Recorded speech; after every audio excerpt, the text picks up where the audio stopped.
it's me, Miss Laura, and we are here doing another Thanksgiving Storytime craft, and we are going to be making turkey hands today. And this is a favorite project that I did as a kid, my kids have done, but we're kind of putting a different spin on it, so I hope you enjoy it and still have a lovely keepsake, okay?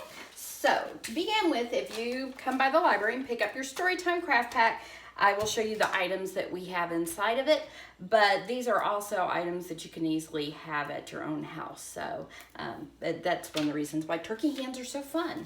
So the first thing you'll have inside is a piece of paper. You're going to have a little baggie that's going to have some different colored strips of paper. And try to take out that paper very carefully because there is a teeny tiny little googly eyeball in there. So it's small. All right, so we shall begin. First thing you're going to do is you're going to pick a hand to trace. I turn my paper this way because I have kind of a large hand, but I'm sure you kids at home, you have small hands, you can do two hands, just whatever you want. So, and then I traced it with a marker. You can use a pencil, pen, anything you want to. And you are literally going to trace your hand. So make sure your fingers are big and spread wide. And I usually go just right down to where the wrist is. And you just trace around. And I always thought these were funny because I get the shapes of my rings in there. I get the shapes of my fingernails, which are really interesting. And you just trace it around. And this, I kind of connect a little bit rounded to make the turkey bottom portion, and we're gonna draw his little feet like so. Easy peasy.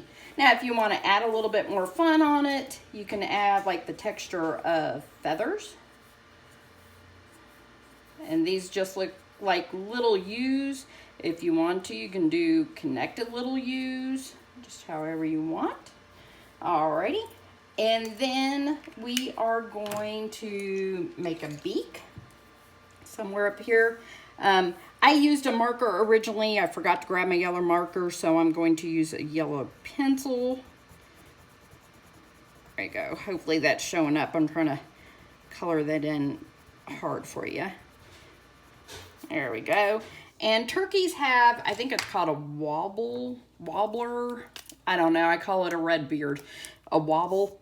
I'll Google that and I'll get back with you. So it's basically a little thing that hangs off of them.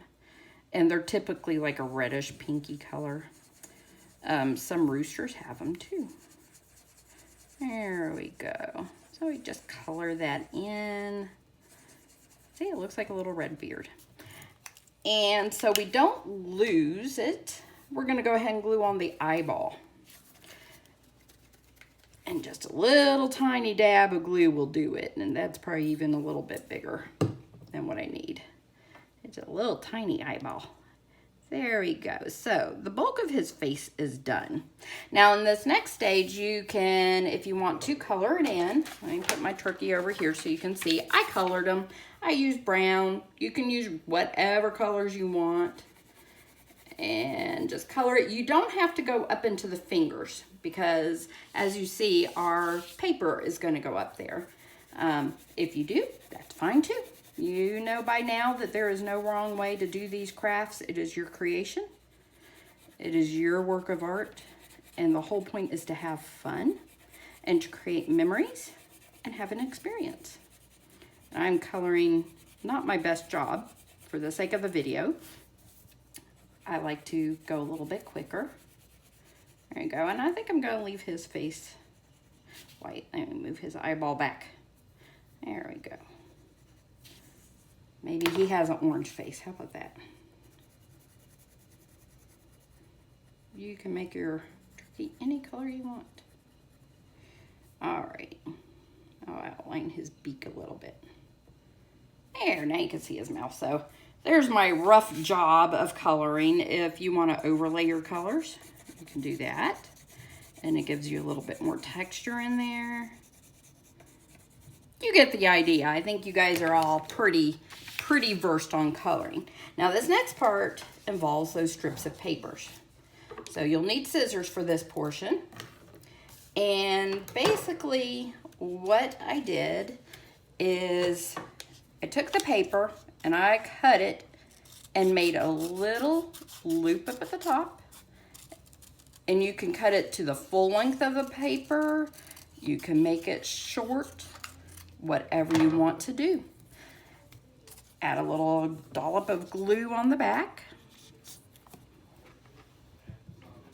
And as this is a layering project, don't feel like you've got to get glue from edge to edge because it will tack down. And then you're just going to overlay those feathers like so. Okay? And so we repeat that process all the way across. I did my solid colors first, down, and then I'll do one more just to kind of show you. Because if I did all of my paper, this video would be longer, and you know, you guys are going to lose interest and be ready to go eat or nap or play. There you go. So I just keep doing this. And it's okay if you don't line them up perfectly with the feathers. You just kind of fan them out all the way around. So you can see some of my solid colors. There's the purple, pink, orange, there's a hint of red.